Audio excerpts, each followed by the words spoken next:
Hello friends, அஸ்ஸலாமு அலைக்கும். Welcome to சமிகாஸ் கிச்சன். இன்றைக்கி நம்மளோட சமிகாஸ் கிச்சனில் இஃப்தார் vlog தான் பார்க்க போகிறீங்க. ஸோ ஆக்சுவலி இந்த இஃப்தார் vlog வந்து நான் நேத்திக்கான வீடியோவில் ஷூட் பண்ணது. நேற்று இஃப்தாருக்கு நான் என்னெல்லாம் செஞ்சுருந்தேங்கிறத இந்த வீடியோவில் ஷேர் பண்ணியிருக்கேன். ஸோ இதில் நிறைய நியூ ரெசிபீஸ்லாம் இருக்குது. வீடியோ ஸ்கிப் பண்ணாமல் ஃபுல்லாக பாருங்கள். ஸோ இஃப்தாருக்கு ஏதாவது ஒரு டெசர்ட் செய்யலாம்னு சொல்லிட்டு கேரமல் புட்டிங் செஞ்சுருந்தேன். இது வந்து இன்ஸ்டன்ட் கேரமல் புட்டிங் தான். மார்னிங்கே நான் செஞ்சு ஃப்ரிட்ஜில் எடுத்து வச்சுட்டேன். ஸோ இது வந்து கிரீன்ஸ் பிராண்டோட இன்ஸ்டன்ட் கேரமல் புட்டிங். ஆல்ரெடி இது வந்து என்கிட்ட இருந்தது, நான் செய்யாமே வச்சுருந்தேன். இப்போ இந்த ரமடான் வந்து யூஸ் ஆச்சு. இந்த புட்டிங் மிக்ஸ் வந்து நான் இந்த பேனில் தான் செட் பண்ணி வைக்க போகிறேன். ஸோ அதனால் ஃபஸ்ட்டு நான் அதில் வந்து கீ வந்து நல்லா ஸ்ப்ரெட் பண்ணி விட்டுட்டேன். ஏன்னா நம்ம கீ வந்து ஸ்ப்ரெட் பண்ணி விட்டால் தான் அந்த புட்டிங் வந்து ஈஸியாக வெளியில் எடுக்க வரும். இந்த இன்ஸ்டன்ட் மிக்ஸில் வந்து பார்த்தீங்கன்னா நமக்கு புட்டிங் மிக்ஸ் அப்புறம் கேரமல் சாஸ்லாம் வந்து செப்பரேட்டாக கொடுத்துருக்காங்க. ஸோ ஃபஸ்ட்டு நான் கேரமல் சாஸ் வந்து புட்டிங் பேனில் நல்லா ஸ்ப்ரெட் பண்ணி விட்டுட்டேன். பேனில் வந்து கீ அப்ளை பண்ணியிருக்கிறதால ஈவனாக வந்து சாஸ் ஸ்ப்ரெட் ஆகலை.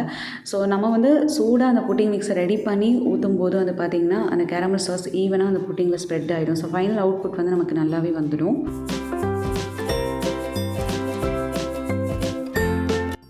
ஸோ இப்போ இந்த புட்டிங் வந்து பண்ணுறதுக்கு நான் ஒரு பேனில் 1/2 லிட்டர் பால் வந்து காய்ச்சி எடுத்துக்கிட்டேன். இந்த புட்டிங் மிக்ஸ்லேயே வந்து இது எப்படி செய்யலாம்னு சொல்லிட்டு ப்ரொசீஜர் வந்து போட்டிருப்பாங்க. ஸோ அதை ஃபாலோ பண்ணி வந்து நம்ம இதை செஞ்சுக்கலாம். ஸோ பால் வந்து நல்லா கொதிச்சு வந்ததுக்கப்புறமா இதில் வந்து நம்ம புட்டிங் மிக்ஸ் வந்து சேர்த்துக்கணும். இந்த புட்டிங் மிக்ஸ்லேயே வந்து நமக்கு சுகர் எல்லாமே மிக்ஸ் ஆகி தான் இருக்கும். ஸோ நம்ம செப்பரேட்டாக சுகர்லாம் போடணும்னு அவசியம் இல்லை. ஜஸ்ட்டு இந்த புட்டிங் மிக்ஸை போட்டு ஒரு 5 மினிட்ஸ் வந்து ஸ்டவ் மீடியம் ஃப்ளேமில் வச்சு இதை நல்லா மிக்ஸ் பண்ணி விட்டுட்டாலே போதும். வேறு எதுவுமே வந்து நம்ம செய்ய வேணாம். ஸோ ஒரு 5 மினிட்ஸ் அந்த புட்டிங் மிக்ஸ் நல்லா குக் ஆனதும் நான் வந்து ஃப்ளேம் ஸ்விட்ச் ஆஃப் பண்ணிவிட்டு இந்த புட்டிங் மிக்ஸை வந்து நான் ஆல்ரெடி செட் பண்ணி வச்சுருந்தேன் பேனில் ஊற்றி வச்சுட்டு இது கொஞ்சம் நல்லா ஆறுனதும் நான் ஃப்ரிட்ஜில் எடுத்து வச்சுட்டேன். ஈவினிங் இஃப்தாருக்கு செய்கிறதுக்கு மார்னிங்கே இந்த புட்டிங்கை செஞ்சு ஃப்ரிட்ஜில் எடுத்து வச்சிட்டோம்னா இது நல்லா சூப்பராக செட் ஆகி வந்துடும். ஸோ அப்புறம் நான் இஃப்தாருக்கு வந்து மினி சிக்கன் பிரெட் மாதிரி ஒன்று வந்து செஞ்சுருந்தேன். இது வந்து எப்படின்னா நம்ம சிக்கன் ஸ்டஃபிங்லாம் ரெடி பண்ணி மைதா மாவில் வந்து அந்த சிக்கன் ஸ்டஃபிங்கை வச்சு தோசை தவாவில் போட்டு 2 சைடும் நல்லா சுட்டு எடுத்துக்கிறது. இது வந்து ஒரு ஈஸியான ரெசிபி தான். ரொம்ப குயிக்காக வந்து செஞ்சிடலாம். ரொம்ப சிம்பிளான ஒரு ரெசிபி. ஸோ இது பண்ணுறதுக்கு நான் ஒரு மிக்சிங் பவுலில் 1 கப் மைதா மாவு, தேவையான அளவுக்கு உப்பு, 1/2 கப் தயிர் சேர்த்துக்கிட்டேன். அந்த 10 ரூபா பாக்கெட் தயிர் இருக்குல்ல, ஸோ அதுதான் வந்து ஒரு பாக்கெட் யூஸ் பண்ணியிருந்தேன். இது எல்லாத்தையுமே சேர்த்து நல்ல ஒரு சாஃப்டான டோவா இதை நம்ம பிசைஞ்சு எடுத்துக்கலாம். இது கூட தண்ணிலாம் வந்து எக்ஸ்ட்ரா சேர்க்கணும் அவசியம் இல்லை. ஜஸ்ட் ஒரு 2 டேபிள் ஸ்பூன் எண்ணெய் மட்டும் சேர்த்துக்கிட்டாலே போதும். ஸோ டோ இந்த மாதிரி நல்லா பிசைஞ்சு எடுத்ததுக்கப்புறமா இதை மூடி வச்சுட்டு ஒரு 1/2 மணி நேரம் டிஸ்டர்ப் பண்ணாமல் நம்ம அப்படியே விட்டுடலாம். ஸோ இந்த மாவு நம்ம எந்த அளவுக்கு ஊற வைக்கமோ அந்த அளவுக்கு அந்த சிக்கன் ஸ்டஃப்டு பிரெட் வந்து உங்களுக்கு சாஃப்ட்டாக இருக்கும். ஆல்ரெடி நம்ம தயிரெலாம் சேர்த்து தான் அந்த மாவில் பிசைஞ்சிருந்தோம். அதனால் சாஃப்ட்டாக தான் இருக்கும். இனிமேல் நம்ம ஊற வைக்கும்போது நல்லா சாஃப்ட்டாக. இப்போ இந்த சிக்கன் ஸ்டஃப்டு பிரெட் செய்கிறதுக்கு நம்ம சிக்கன் ஸ்டஃபிங் ரெடி பண்ணி எடுத்துக்கலாம். அதுக்கு வந்து நான் 200 கிராம் போன்லெஸ் சிக்கன் வந்து எடுத்துருக்கேன். சுத்தமாக எலும்பே இல்லாமல் போன்லெஸ் சிக்கனாக பார்த்து எடுத்துக்கோங்க. ஸோ இந்த சிக்கனை வந்து நான் க்ளீன் பண்ணி எடுத்து வச்சுருக்கேன். இது கூட 1/4 டீஸ்பூன் மஞ்சள் தூள், 1 டீஸ்பூன் மிளகாய் தூள், 1 டீஸ்பூன் மல்லித்தூள், 1/2 teaspoon garam masala, 2 table spoon தயிர், 1 டீஸ்பூன் கசூரி மீத்தி, அப்புறம் இந்த சிக்கன் ஸ்டஃபிங்க்கு தேவையான அளவுக்கு உப்பு சேர்த்துக்கலாம். இன்க்ரீடியன்ஸ் எல்லாத்தையுமே சேர்த்ததுக்கப்புறமா இந்த இன்க்ரீடியன்ஸ் எல்லாத்தையுமே இந்த சிக்கனோட சேர்த்து நல்லா மிக்ஸ் பண்ணி விட்டுட்டு இந்த சிக்கனையும் ஒரு 15 மினிட்ஸ்க்கு மட்டும் நம்ம மேரினேட் பண்ணிக்கலாம்.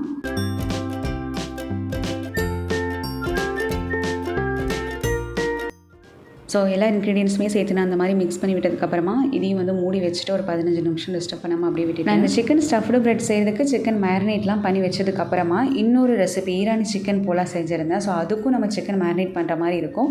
ஸோ இதுக்குமே வந்து நான் 200 கிராம் வந்து போன்லெஸ் சிக்கன் வந்து எடுத்து வச்சுருந்தேன். இது கூட 1 டீஸ்பூன் மிளகாய்த்தூள், 1 டீஸ்பூன் இஞ்சி பூண்டு பேஸ்ட்டு, 1 டீஸ்பூன் வந்து சிக்கன் மசாலா சேர்த்துக்கலாம். இது வந்து இந்த கடையில் ரெடிமேடாக கிடைக்கக்கூடிய சிக்கன் மசாலா தான். தேவையான அளவுக்கு உப்பு சேர்த்துட்டு இது வந்து நல்லா மிக்ஸ் பண்ணி விட்டுக்கலாம். ஸோ இந்த சிக்கனை இந்த மாதிரி மிக்ஸ் பண்ணி எடுத்ததுக்கப்புறமா இதையும் வந்து நான் ஒரு 15 மினிட்ஸ்க்கு வந்து மேரினேட் பண்ணி எடுத்துக்கிட்டேன்.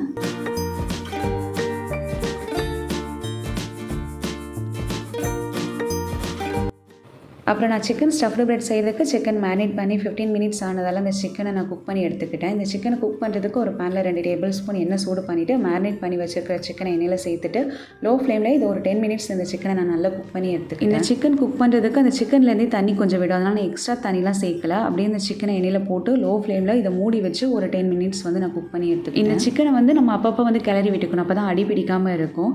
ஸோ இந்த சிக்கன் வந்து உங்களுக்கு வேகலை பட் தண்ணி சுத்தமாக இல்லை அப்படின்னா நீங்கள் ஒரு 2 டேபிள் ஸ்பூன் தண்ணி வந்து சேர்த்து குக் பண்ணிக்கோங்க. இந்த சிக்கன் குக் ஆகிறதுக்கு ஒரு 10 to 15 மினிட்ஸ் வரைக்கும் டைம் எடுத்துக்கும். ஸோ நீங்கள் சிக்கன் நல்லா குக் ஆகிருக்கான்னு சொல்லிட்டு செக் பண்ணிவிட்டு ஃப்ளேம் ஸ்விட்ச் ஆஃப் பண்ணுங்கள். நான் வந்து ஒரு 10 மினிட்ஸ்க்கு அப்புறமா பார்த்தா தண்ணி எல்லாமே நல்லா ட்ரையாக இருந்தது. பட் சிக்கன் வந்து இன்னுமே நல்லா வேகணும் அப்படின்னு தோணுச்சு. ஸோ அதனால் நான் ஒரு 2 டேபிள் ஸ்பூன் தண்ணி வந்து சேர்த்துக்கிட்டேன். சேர்த்து நல்லா மிக்ஸ் பண்ணி விட்டுட்டு அந்த சிக்கனை வந்து லோ ஃப்ளேமில் மறுபடியும் ஒரு 5 மினிட்ஸ் வந்து நான் குக் பண்ணி எடுத்துட்டேன். இந்த சிக்கன் ஸ்டஃப்டு பிரெட்க்கு வந்து சிக்கன் குக் பண்ணதுக்கப்புறமா நெக்ஸ்ட்டு நம்ம வந்து ஈரானி சிக்கன் போலா செய்கிறதுக்கு வந்து ஸ்டஃபிங் ரெடி பண்ணுற மாதிரி இருக்கும். ஸோ அதுக்கு வந்து கேப்சிகம் தேவைப்படும். கேப்சிகம் வந்து நான் ஒரு சின்ன கேப்சிகம் வந்து எடுத்து கட் பண்ணிக்கிட்டேன். கேப்சிகம் வந்து கொஞ்சம் நிறைய சேர்த்தாலும் ஃப்ளேவர் நல்லாயிருக்கும். ஸோ உங்களுக்கு கேப்சிகம் ஃப்ளேவர் நல்லா பிடிக்கும் அப்படின்னா நீங்கள் வந்து உங்களுக்கு ஏற்ற மாதிரி கேப்சிகம் வந்து எடுத்துக்கோங்க.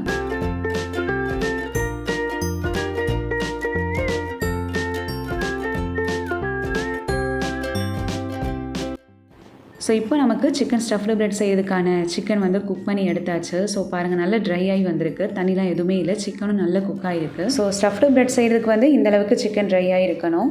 ஸோ பேன் வந்து பார்த்திங்கன்னா உங்களுக்கு பார்க்கும்போது அடிப்பிடிச்ச மாதிரி இருக்கும். ஆனால் சிக்கன் வந்து அடிப்பிடிக்கலை. இது ஸ்டெயின்லெஸ் ஸ்டீல் பேனுங்கிறதால அப்படி இருக்குது. ஸோ நான்ஸ்டிக் பேனில் நம்ம குக் பண்ணும்போது இந்த மாதிரி வந்து நமக்கு தெரியாது. ஸோ சிக்கன் ஸ்டஃப்டு பிரெட் செய்கிறதுக்கு நான் சிக்கன் குக் பண்ணி எடுத்து வச்சதுக்கப்புறமா அகெயின் ஈரானி சிக்கன் போல் செய்கிறதுக்கு நான் சிக்கன் வந்து குக் பண்ணி எடுத்துக்கிட்டேன். ஸோ இதுக்குமே வந்து பேனில் 2 டேபிள் ஸ்பூன் எண்ணெய் சூடு பண்ணிவிட்டு எண்ணெய் சூடானது நம்ம மேரினேட் பண்ணி வச்சிருக்கிற சிக்கனை சேர்த்து லோ ஃப்ளேமில் ஒரு 10 மினிட்ஸ் வந்து குக் பண்ணிக்கலாம். ஃபஸ்ட்டு சிக்கனுக்கு நம்ம எப்படி குக் பண்ணி எடுத்துட்டோமோ ஸோ அதே மாதிரியே இதையும் வந்து நான் குக் பண்ணி எடுத்துக்கிட்டேன். இதுக்கு வந்து நான் தண்ணிலாம் எதுவும் சேர்க்கல. ஏன்னா சிக்கன்லேருந்தே தண்ணி விடும் அப்படிங்கிறதால அந்த சிக்கன்லேருந்து இருக்கிற தண்ணி வச்சே நான் வந்து குக் பண்ணி எடுத்துக்கிட்டேன்.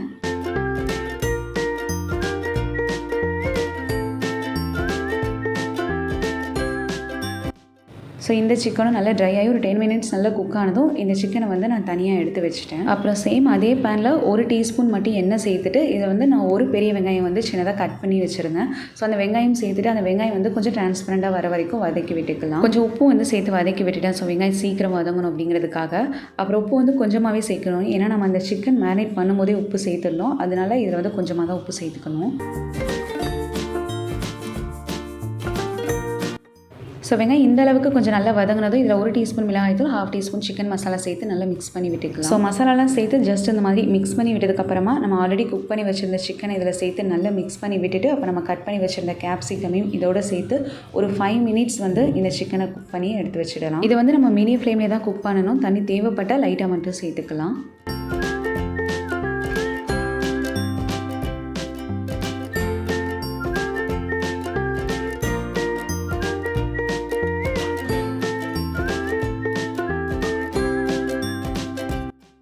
ஸோ இப்போது நான் ஈரானி சிக்கன் போலா செய்கிறதுக்கு வந்து ஸ்டஃபிங் இந்த மாதிரி ரெடி பண்ணி எடுத்து வச்சதுக்கப்புறமா இதையும் நான் தனியாக எடுத்து வச்சுட்டேன்.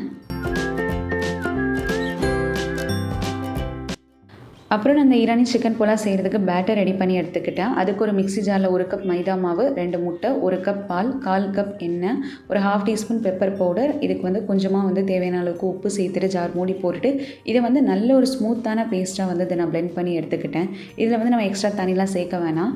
ஸோ அப்படியே வந்து நம்ம பிளெண்ட் பண்ணி எடுத்துக்கலாம்.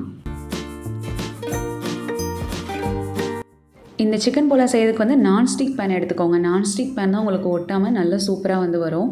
ஸோ இந்த நான்ஸ்டிக் பேனில் வந்து 1 டீஸ்பூன் எண்ணெய் சேர்த்து நல்லா ஸ்ப்ரெட் பண்ணி விட்டுக்கலாம். பேனில் எண்ணெய் வந்து அப்ளை பண்ணி விட்டதுக்கப்புறமா இப்போ நம்ம ரெடி பண்ணி வச்சுருக்கிற பேட்டரில் ஒரு பாதி அளவுக்கு மட்டும் இப்போ சேர்த்துக்கலாம். மீதி வந்து நம்ம அப்புறமா சேர்த்துக்கணும். ஸோ பாதி மட்டும் இந்த பேனில் சேர்த்துட்டு இதை மூடி வச்சுட்டு லோ ஃப்ளேமில் ஒரு 3 மினிட்ஸ்க்கு நம்ம குக் பண்ணிக்கலாம். கண்டிப்பாக லோ ஃப்ளேமில் தான் குக் பண்ணணும். மீடியம் ஹை ஃப்ளேமில் குக் பண்ணக்கூடாது. 3 மினிட்ஸ்க்கு அப்புறமா இந்த மாதிரி அந்த பேட்டர் வந்து குக் ஆகி வந்திருக்கும். நல்லா செட் ஆகி வந்திருக்கும். இந்த மாதிரி வந்ததும் நம்ம சிக்கன் ஸ்டஃபிங் வந்து ஈரானி சிக்கன் போலா செய்கிறதுக்கு ரெடி பண்ணி வச்சுருந்த சிக்கன் ஸ்டஃபிங் வந்து எடுத்து இந்த மாதிரி ஒரு பாதி சிக்கன் ஸ்டஃபிங் இப்போ சேர்த்துக்கலாம். மீதி வந்து நம்ம அப்புறம் வந்து சேர்த்துக்கலாம். இந்த மாதிரி சிக்கன் ஸ்டஃபிங் சேர்த்துட்டு நம்ம பேட்டர் வந்து கொஞ்சம் மிச்சம் வச்சுருந்தோம். அந்த பேட்டரை வந்து இந்த மாதிரி சிக்கன் மேலே வந்து ஸ்ப்ரெட் பண்ணி விட்டுக்கோங்க. அண்ட் இதுக்கு மேலே நமக்கு மீதி எடுத்து வச்சுருந்த சிக்கனையும் வந்து சேர்த்துக்கலாம். அப்புறம் இதுக்கு மேலே கொஞ்சம் சில்லி ஃப்ளேக்ஸ், ஒரிகானோ இதெல்லாமே சேர்த்துக்கலாம். சேர்த்துட்டு மூடி வச்சுட்டு மறுபடியும் ஒரு 3 to 5 மினிட்ஸ் லோ ஃப்ளேமில் இதை குக் பண்ணிக்கலாம். ஸோ சில்லி ஃப்ளேக்ஸ், ஒரிகானோலாம் சேர்த்ததுக்கப்புறமா இதை நான் வந்து அகெயின் ஒரு 5 மினிட்ஸ் லோ ஃப்ளேமில் வந்து மூடி போட்டு மறுபடியும் வந்து குக் பண்ணிக்கிறேன். ஒரு 5 மினிட்ஸ் இந்த மாதிரி குக் பண்ணதுக்கப்புறமா இப்போ மேல் சைடு கொஞ்சம் நல்லா குக் ஆகி வந்திருக்கு. ஒரு ஸ்பேச்சுலா வச்சு இதை லைட்டாக அந்த மாதிரி எடுத்து விட்டுட்டு இதை ஒரு பிளேட்டுக்கு வந்து நம்ம மாற்றிடலாம். ஸோ மாற்றி வச்சுட்டு மறுபடியும் இதை வந்து இதே பேனில் சேர்த்து லோ ஃப்ளேமில் ஒரு 5 மினிட்ஸ் குக் பண்ண போகிறோம். இந்த ஈரானி போலா வந்து நல்லா குக் ஆகிடுச்சுன்னா ஈஸியாக பேனில் இருந்து இந்த மாதிரி அழகாக வந்து வெளியில் வந்துடும். இப்போ வந்து நம்ம இன்னொரு தடவை இதை திருப்பி போட்டு குக் பண்ண போகிறோம். அதாவது மேல் சைடு வந்து இப்போ அடியில் வந்து போயிடுச்சு. அதை அப்படியே வந்து இந்த பேனில் எடுத்து போட்டு அதையும் வந்து ஒரு 3 மினிட்ஸோ இல்லை 5 மினிட்ஸோ லோ ஃப்ளேமில் ஃப்ளேமில் வந்து நம்ம குக் பண்ணிட்டோம்னா இன்னும் நல்லா சூப்பராக இருக்கும் இந்த ஈரானி புலாவ் பார்க்குறதுக்கு. ஸோ பேன் கொஞ்சம் அகலமாக இருந்ததுன்னா ஈஸியாக இருக்கும் அதை எடுத்து போடுறதுக்கு. இது வந்து கொஞ்சம் குறுகலான பேன் அப்படிங்கிறதால கொஞ்சம் கஷ்டமாக தான் இருந்தது அதை எடுத்து போடுறதுக்கு. இப்போ நான் லோ ஃப்ளேமில் வந்து ஒரு 5 மினிட்ஸ் வந்து இதை குக் பண்ணி எடுத்துட்டேன். ஸோ அவ்வளோதான், இனி திருப்பி ஒரு பிளேட்டில் வந்து போட்டாச்சு. ஸோ பாருங்கள், பார்க்குறதுக்கு ரொம்பவே அழகாக எம்மியாக சூப்பராக வந்து நம்மளோட ஈரானி சிக்கன் புலாவ் வந்து ரெடி ஆயிடுச்சு. இதை பார்க்கும்போது பீஸா மாதிரியே தான் வந்து இருக்கும், பட் டேஸ்ட் ரொம்பவே நல்லாயிருக்கும். அண்ட் பிரேக்ஃபாஸ்ட்க்கு வந்து செய்யலாம். நீங்கள் வந்து இஃப்தார் டைம்லலாம் வந்து இதை செஞ்சு பாருங்கள், கண்டிப்பாக யூஸ்ஃபுல்லாக இருக்கும் இந்த ரெசிபிலாம் வந்து. அப்புறம் நான் ஈரான் சிக்கன் புலாவ் செஞ்சு தனியாக எடுத்து வச்சுட்டு நெக்ஸ்ட்டு வந்து இந்த சிக்கன் ஸ்டஃப்டு ப்ரெட்டும் வந்து செய்ய ஸ்டார்ட் பண்ணிட்டேன். இதுக்கு வந்து நம்ம மைதா மாவு வந்து ஊற வச்சுருந்தோம். ஸோ அரை மணி நேரம்னு சொல்லியிருந்தேன், அது 1 மணி நேரம் கிட்ட நான் ஊற வச்சுட்டேன். நல்ல மாவு சாஃப்டாக ஊறி வந்துருச்சு. இது வந்து கொஞ்சம் சின்ன சின்ன சைஸ் பாலுக்கு இந்த மாதிரி உருட்டி செப்பரேட்டாக பிரித்து எடுத்து வச்சுட்டேன். நான் வந்து மினி சிக்கன் ஸ்டஃப்டு பிரெட் செய்கிறதால இந்த மாதிரி சின்ன சின்ன பால்ஸாக உருட்டி எடுத்து வச்சுட்டேன். நீங்கள் வந்து இந்த மாவை 2ஆக பிரிச்சுட்டு 2 சிக்கன் ஸ்டஃபிங் மட்டும் உங்களுக்கு போதும் அப்படின்னா கொஞ்சம் பெருசாகவே வந்து செஞ்சு எடுத்துக்கலாம். ஸோ ஃபஸ்ட்டு வந்து நான் ரெடி பண்ணி வச்சுருக்கிற மாவை ரோலர்லாம் யூஸ் பண்ணாமல் அந்த மாதிரி உள்ளங்கை வச்சு அதை வந்து ஒரு ஃப்ளாட்டாக வந்து நான் விரித்து விட்டுட்டேன். அப்புறம் சென்டரில் வந்து கொஞ்சம் சிக்கன் ஸ்டஃபிங் சீஸ்லாம் வச்சு இந்த மாதிரி சீல் பண்ணி எடுத்துக்கிட்டேன். ஸோ ஸ்டஃபிங் வெளியில் தெரியாத அளவுக்கு நம்ம வந்து சீல் பண்ணி எடுத்துக்கணும். மறுபடியும் கை வச்சு இந்த மாதிரி லைட்டாக வந்து சின்னதாக தட்டி எடுத்துட்டாலே போதும். ஸோ இதே மாதிரி நான் எல்லாத்தையுமே வந்து செஞ்சு எடுத்து வச்சிட்டேன். அப்புறம் சீஸ் வந்து நான் மொசரலா சீஸ் தான் எடுத்திருந்தேன். ஸோ இது வந்து இந்த மாதிரி சின்ன சின்னதாக செய்கிறதுக்கு ஒரேடியாக கொஞ்சம் பெருசாகவே செஞ்சிடலாமோன்னு தான் வந்து தோணுச்சு. ஏன்னா கொஞ்சம் வந்து டைம் எடுத்துக்கிச்சு ஒவ்வொன்றா இது வந்து நம்ம செஞ்சு வைக்கிறதுக்கு. ஸோ எல்லா சிக்கன் ஸ்டஃப்டு ப்ரெட்லேயுமே வந்து சிக்கன் ஃபில்லிங்லாம் வச்சதுக்கப்புறமா இப்போ ஒரு தோசை தவா வந்து நான் சூடு பண்ணிவிட்டு அதில் கொஞ்சம் ஆயில் வந்து ஸ்ப்ரெட் பண்ணி விட்டுட்டேன். ஸோ இது வந்து நீங்கள் ஆயில் வச்சு தான் வந்து சுட்டு எடுத்துக்கணும்னு இல்லை, பட்டர் கீ எதுனாலுமே வந்து அப்ளை பண்ணிக்கலாம். இப்போது நம்ம ரெடி பண்ணி வச்சுருக்க சிக்கன் ஸ்டஃப்டு ப்ரெட்டை வந்து தோசை தவாவில் போட்டு மீடியம் ஃப்ளேமில் 2 சைடும் நல்ல ஒரு ப்ரௌன் டாட்ஸ் வர வரைக்கும் இதை வந்து குக் பண்ணி எடுத்துக்கலாம். இது வந்து கொஞ்சம் தின்னாக இருந்துச்சுன்னா சீக்கிரமாக குக் ஆகிடும். பட் இது வந்து கொஞ்சம் திக்காக இருக்கிறதால குக் ஆகிறதுக்கு கொஞ்சம் டைம் எடுத்துக்கிச்சு. அப்புறம் இதை வந்து நம்ம மீடியம் ஃப்ளேமில் தான் குக் பண்ணணும். ஏன்னா ஹை ஃப்ளேமில் குக் பண்ணும்போது சீக்கிரமாக ப்ரௌன் டாட்ஸ் வரும், பட் அந்த மாவு வேகாத மாதிரி தான் இருக்கும். அதனால தான் மீடியம் ஃப்ளேமில் பொறுமையாக இதை குக் பண்ணி எடுத்துக்கணும். இப்போ இந்த சிக்கன் ஸ்டஃப்டு ப்ரெட்டும் இந்த மாதிரி நல்லா குக் ஆனதுக்கப்புறமா இதையும் வந்து நான் தனியாக எடுத்து வச்சுட்டேன். அப்புறம் நான் வந்து இஃப்தாருக்கு இன்னொரு ரெசிபி வந்து செஞ்சுருந்தேன்.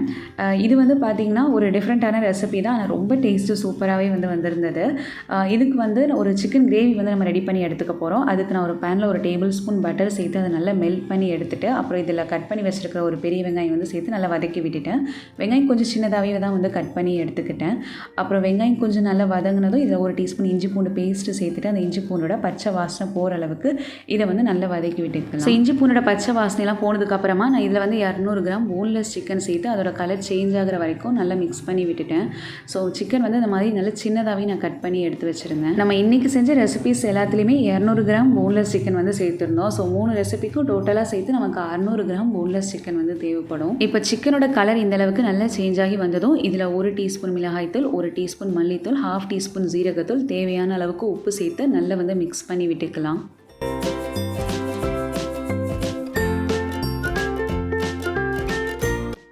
அண்ட் சிக்கனில் மசாலாலாம் சேர்த்து நல்லா மிக்ஸ் பண்ணி விட்டதுக்கப்புறமா நான் ஒரு தக்காளி பழம் பேஸ்ட் மாதிரி அரைச்சி வச்சுருந்தேன். இந்த தக்காளி பேஸ்ட் இதில் சேர்த்து நல்லா வந்து மிக்ஸ் பண்ணி விட்டுக்கலாம்.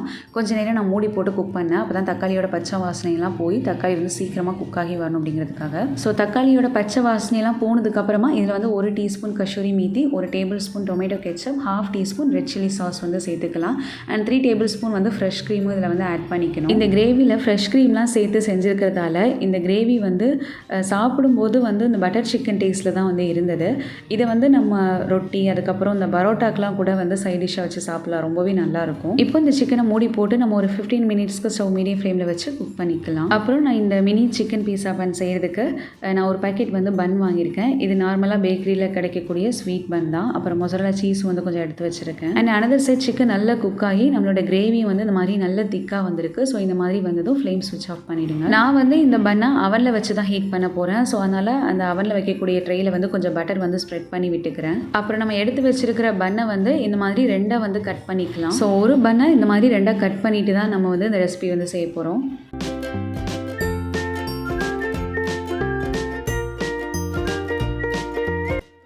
இப்போ இந்த பன்னில் வந்து நம்ம சிக்கன் ஸ்டஃபிங் வந்து ஃபில் பண்ணிடலாம். நான் வந்து ஒரு டேபிள் ஸ்பூன் கிட்ட சிக்கன் ஸ்டஃபிங் எடுத்து இந்த மாதிரி வந்து வச்சிடுறேன். எல்லா பன்லையுமே சிக்கன் ஸ்டஃபிங்லாம் செட் பண்ணி வச்சதுக்கப்புறமா இதுக்கு மேலே வந்து கொஞ்சம் ஆலிவ்ஸ், அப்புறம் capsicum, chilli flakes, oregano and mozzarella cheese எல்லாமே வந்து நம்ம 1 by 1 சேர்த்துக்கலாம்.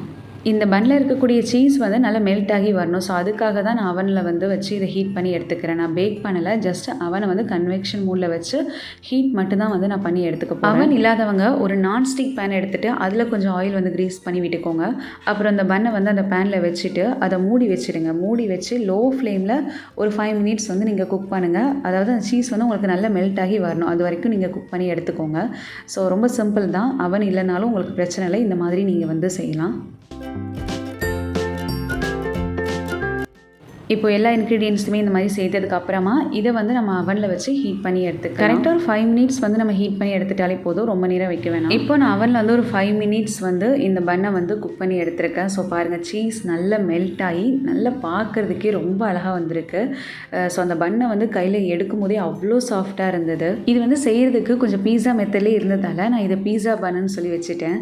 இது வந்து ஒரு ஹிட் ரெசிபினே சொல்லலாம். ரொம்ப ரொம்ப டேஸ்ட்டு சூப்பராக இருக்கும். பீஸாவோட இதோட டேஸ்ட் வந்து ரொம்பவே சூப்பராக இருக்கும். கண்டிப்பாக நீங்கள் வந்து மிஸ் பண்ணாமல் செஞ்சு பாருங்கள். அண்ட் கிட்ஸுக்கெலாம் செஞ்சு கொடுத்தீங்கன்னா கண்டிப்பாக அவங்க வந்து விரும்பி சாப்பிடுவாங்க. இதை வந்து நான் இஃப்தாருக்கு 1/2 மணி நேரத்துக்கு முன்னாடியே செஞ்சு வச்சுட்டேன். ஸோ அந்த டைமில் வந்து கொஞ்சம் ஆறுனதால் நான் அகெயின் வந்து சூடு பண்ணி வந்து எடுத்துக்கிட்டேன். இது வந்து நம்ம சூடு பண்ணி சாப்பிட்டா தான் அந்த பன் வந்து சாப்பிட்றதுக்கு நல்ல சாஃப்டாக இருக்கும். நீங்கள் உடனே சாப்பிட்றதா இருந்தால் பிரச்சனை இல்லை. கொஞ்சம் நேரம் கழித்து சாப்பிட்ற மாதிரி இருந்ததுன்னா அதை லைட்டாக சூடு பண்ணிவிட்டு சாப்பிடுங்க. ஸோ ஆல்மோஸ்ட் வந்து நான் இஃப்தாருக்கு என்னென்னலாம் செய்யணும்னு நினச்சினோ அது எல்லாத்தையுமே வந்து செஞ்சு எடுத்து வச்சுட்டேன். இன்றைக்கி இஃப்தாருக்கு நான் என்னெல்லாம் செஞ்சுருந்தேன்னா, பன் வச்சு நல்ல ஒரு சூப்பராக ஒரு பீஸா பன் வந்து ரெடி பண்ணியிருந்தேன். டேட்ஸ் இருக்குது, அப்புறம் நம்மளோட கேராமல் புட்டிங்கும் நல்லா சூப்பராக வந்து செட் ஆகி வந்திருக்கு. நன்னாரி ஷர்பத்தில் நொங்குலாம் போட்டு வந்து ரெடி பண்ணி எடுத்து வச்சுருந்தேன். நொங்கு போட்டு நன்னாரி ஷர்பத் குடித்தோம்னா ரொம்பவே சூப்பராக இருக்கும், உடம்புக்கு ரொம்பவே குளிர்ச்சி. அப்புறம் வாட்டர் மேலன் வந்து கட் பண்ணி வச்சுருக்கிறேன். நம்மளோட சிக்கன் ஸ்டஃப்டு ப்ரெட்டும் வந்து தயாராக இருக்குது. அதுக்கப்புறம் ஈரானி சிக்கன் போலா எல்லாமே வந்து நான் செஞ்சு வந்து எடுத்து வச்சுட்டேன். இதுதான் வந்து இஃப்தாருக்கு வந்து நான் செஞ்சுருந்தேன். நேத்திக்கான இஃப்தாருக்கு வந்து நான் செஞ்ச ரெசிபி. அண்ட் இதில் வந்து நோம்பு கஞ்சி இருக்குது. நோம்பு கஞ்சி வந்து பள்ளிவாசலே வந்து நம்ம வாங்கிடுவோம். ஸோ அதனால் நோம்பு கஞ்சி வந்து செய்கிற வேலைலாம் நமக்கு இல்லை. ஸோ அவ்வளோதான் ஃப்ரெண்ட்ஸ், இன்றைக்கி நம்மளோட சமிகாஸ் கிச்சனில் பார்த்த இந்த இஃப்தார் vlog அண்ட் நம்ம இன்றைக்கி செஞ்சிருந்த இஃப்தார் ரெசிபிஸ் எல்லாமே உங்களுக்கு கண்டிப்பாக பிடிக்கும்னு நினைக்கிறேன். ஸோ பிடிச்சிருந்துச்சுன்னா இதே மாதிரி இது நீங்களும் உங்கள் வீட்டில் ஒரு தடவை செஞ்சு பார்த்துட்டு இது எப்படி இருந்துச்சுன்னு உங்களோட ஃபீட்பேக்ஸ் மறக்காமல் எனக்கு கமெண்ட்ஸில் சொல்லுங்கள். அப்புறம் இது வரைக்கும் யாரெல்லாம் நம்மளோட சேனலை சப்ஸ்கிரைப் பண்ணலையோ அவங்க எல்லாருமே மறக்காமல் சப்ஸ்கிரைப் பண்ணிக்கோங்க. தேங்க்ஸ் ஃபார் வாட்சிங். பை.